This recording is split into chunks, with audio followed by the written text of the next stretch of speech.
Welcome to 100 TV. Jaganmohan Reddy గారు ఒకప్పుడు ex CM, కానీ ఆయన కన్నా కూడా షర్మిల గారు అనేసరికి ప్రతి ఒక్కరికి కూడా ప్రజెంట్ సొంత అన్నకే గుదిబండలా తయారైన షర్మిల గారు ఏం మాట్లాడినా కూడా ఒకంత వైరల్గా అవుతుంది.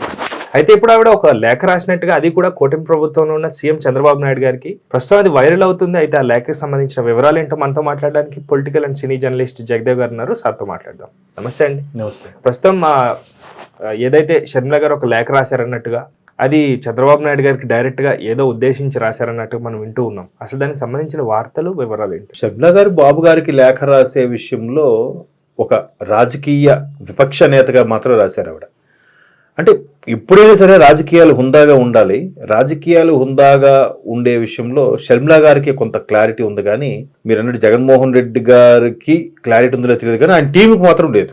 ఎందుకంటే ఎప్పుడు నోటుకొచ్చినట్టు మాట్లాడడం, వాడు వీడు అని సింగులర్గా సంబోధించడం, నోరిప్పితే 420 ఇలాంటి పదాలు వాడడం అనేది ఆ కల్చర్ ఎక్కువ రభస చేసింది గత ప్రభుత్వంలోనే, వైసీపీ ప్రభుత్వంలో.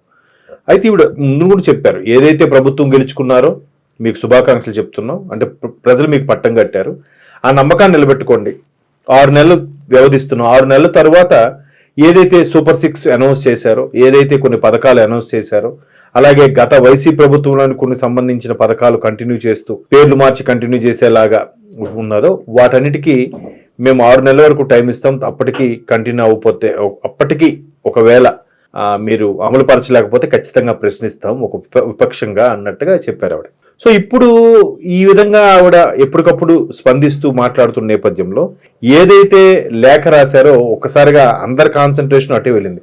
ఏంటి షర్మిల గారు బాబు గారు లేఖ రాశారంట, షర్మిల గారు బాబు గారు మళ్ళీ జగన్మోహన్ రెడ్డి గారికి తెలియని విషయం ఏదన్నా, ఎందుకంటే సొంత చెల్లి అయిపోయే, ఎందుకంటే పర్సనల్ విషయాన్ని మాట్లాడొచ్చు, రాజకీయంగా మాట్లాడొచ్చు, ఏదో అంటే ఏం మాట్లాడినా జనరల్ గా క్యాజువల్ గా మాట్లాడినా కూడా కాంట్రవర్సీ.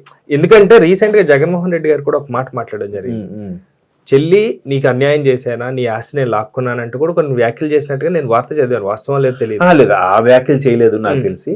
ఆయన చేసింది ఏంటంటే, ఎప్పుడైతే విజయసాయి రెడ్డి గారు రాజీనామా చేశారో వెళ్ళిపోయిన వాళ్ళు ఎదుటి వాళ్ళు ప్రలోభాలకో లేదా వాళ్ళు పెట్టిన భయానికో భయపడి వెళ్ళిపోయి ఉండొచ్చు. భయం అంటే ఒకటి వాళ్ళ ఇష్యూస్ మీద భయపడి వెళ్ళారా, లేదా అంటే కూటమి వాళ్ళు భయపెట్టారా అని. రెండోది కూటమి వాళ్ళు ఇచ్చే ప్రలోభాలకు, అంటే ఏదైనా వస్తు రూపంలోనో ధన రూపంలోనో ఏవైనా ఇస్తే, గిఫ్ట్ ఇస్తే దానికి ఇష్టపడి లొంగి వెళ్ళిపోయారా అన్నట్టుగా. అంటే దాని వెంటనే విజయసాయి రెడ్డి లాంటి వాళ్ళు కూడా కౌంటర్ ఇచ్చారు. అట్లా ప్రలోభాలకి లొంగి పెట్టే వెళ్ళిపోయే క్యారెక్టర్ కాదు నాది అన్నట్టుగా. సో ఇప్పుడు ఏంటంటే ఇట్లా నేపథ్యంలో షర్మిల గారు చాలా సందర్భాల్లో చాలా హుందాగానే వ్యవహరించారు ఆవిడ. ఇంకో మెచ్చుకోవాల్సిన విషయం ఏంటంటే, పేపర్ లేకుండానే మీడియా మిత్రులతో కానీ అప్పటికప్పుడు వచ్చిన ఇతర పార్టీ వాళ్ళ కార్యకర్తలు వచ్చి ప్రశ్నలకు కూడా ఆవిడ ధైర్యంగా సమాధానం చెప్తుంది. నలుగురిలో కూడా వెంటనే 4 గోడల మధ్యన కూర్చొని కింద పేపర్ చూసి అయితే చెప్పదు ఆవిడ. సో అటువంటి ఆవిడ ఏం చేశారంటే, ఈ మధ్య కాలంలో మనం మీరు సంక్రాంతికి చాలా మంది ఊరిళ్ళే వాళ్ళకి ఐడియా ఉండే ఉంటుంది. అంటే ఈ లేఖ ఏం రాశారని దాని మీద చెప్తున్నా. సో హైదరాబాద్ నుంచి సంక్రాంతికి ఊర్లు వెళ్ళేవారు, గోదావరి జిల్లాలు కానీ ఉత్తరాంధ్ర విశాఖపట్నం వైపు వెళ్ళే వాళ్ళు కానీ, విజయవాడ సిటీలోకి వెళ్ళక ముందు లెఫ్ట్కి ఒక బైపాస్ వేశారు.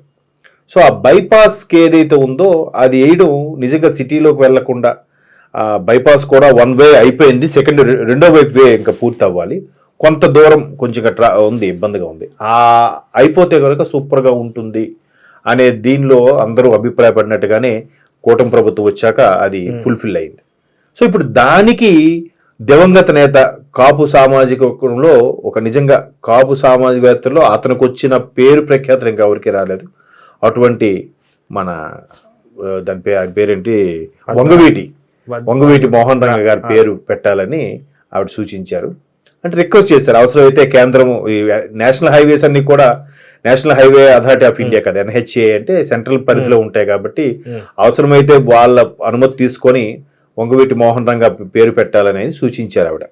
సో దానికి సంబంధించి ఆవిడ లేఖ రాశారు. ఒక విధంగా అంటే అదే రాజకీయ చతురత. అంటే ఇప్పుడు ఆవిడ ఒక రాజశేఖర రెడ్డి గారి బిడ్డగా అందరినీ కలుపుకుపోయి అందరితో మాట్లాడుతూ, ఎంత మీకు ఎలక్షన్స్ ముందు ఎంత క్యాన్వాసింగ్ టైంలో కూడా ఆవిడ కుమారుడికి ఎంగేజ్మెంట్ దేనికి సంబంధించి, మ్యారేజ్ సంబంధించో చంద్రబాబు నాయుడు గారు కూడా వెళ్ళి ఆహ్వానించారుగా, పిలిచారుగా. అప్పుడే కదా వైసీపీ వాళ్ళందరూ కూడా ఎల్లో శారీ కట్టుకొని వెళ్ళి చంద్రబాబు నాయుడు గారిని ఆహ్వానించింది. ఎందుకంటే టీడీపీ పసుపచ్చ జెండా కాబట్టి ఆ విధంగా వీళ్ళు రకరకాలుగా విమర్శించారు. కానీ ఆవిడ పట్టించుకోలేదు. రాజకీయాల్లోకి వస్తే ఇంకా అంటే మాట్లాడిన మాట ఏంటి అనేది తర్వాత విషయం, ఏదో ఒకటి మాట్లాడాలనేది ఒక టాపిక్. లాస్ట్ కి అంటే చెయ్యెత్తిన ఒక మాట, లాస్ట్ కి చీరలో జాకెట్లు కూడా మాట్లాడతాయి సార్. అంటే అడుగుతున్నా, నాకు డౌట్ వచ్చి అడుగుతున్నాను. వేరే కాదు. కాదేది కవితకి అనర్హం అన్నారు సృష్టి గారు. అలాగా కాదేది రాజకీయ రంగుకి అనర్హం. అంటే రాజకీయ రంగు పొలవడానికి ఏదైనా మాట్లాడతారు. ఎవడు వెర్షన్ వాడు, ఎవడు నచ్చిన యూటర్న్ నాడు తీసేసుకుంటుంటాడు, ఎవడు వెర్షన్ వాడు మాట్లాడేస్తూ ఉంటాడు. సో అటువంటిది షర్మిలా గారు అలా అని ఆవిడెప్పుడు తప్పుడుగా ఫ్యామిలీ విషయాలకు మాట్లాడి, ఈవెన్ ఆవిడ మీద, ఆవిడ పుట్టుక మీద కూడా మాట్లాడించారు. మీకు తెలుసో తెలియదు, ది గ్రేట్ వర్రా రవీందర్ రెడ్డి అని ఒక మహానుభావుడు ఆవిడ గురించి, ఆవిడ పుట్టుక గురించి కూడా తప్పుగా మాట్లాడాడు. అయినప్పటికీ వైసీపీ వాళ్ళు ఒక్కరు కూడా ఖండించలేదు. అది వాళ్ళ సంస్కారం, వాళ్ళ యొక్క గొప్ప విజ్ఞత. సో ఇక్కడ ఏంటంటే ఈవిడ అయినా భయపడలేదు, బాధపడి ఉంటుంది బహుశా, బయటికి హుందాగానే ఉంది. ఆవిడ మళ్ళీ రాజకీయాల్లో వచ్చింది, పిసిసి అధ్యక్షురాలుగా ఉంది, పాత వాళ్ళని కొత్త వాళ్ళని కలుపుకుపోతుంది. హుందాగా రాజకీయాలు అంటే అవేనండి.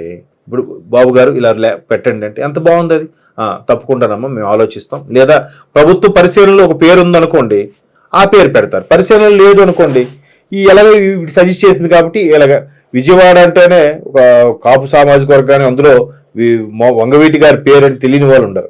అటువంటి నాయకుడి పేరుని దానికి సజెస్ట్ చేయడం ప్రభుత్వం కూడా ఖచ్చితంగా యాక్సెప్ట్ చేస్తుంది. కాబట్టి అట్లా హుందా రాజకీయాలు నడపడంలో ఆవిడ బాగా ఆరితేరారని అనిపిస్తుంది. అది అసలు సిసలు రాజకీయం. ఒకవేళ మనసులో ఎదుటి యొక్క వ్యక్తి యొక్క రాజకీయం నచ్చినా నచ్చకపోయినా బయటికి చిరునవ్వుతో నమస్కరిస్తూ సంస్కరించుకోవాలి.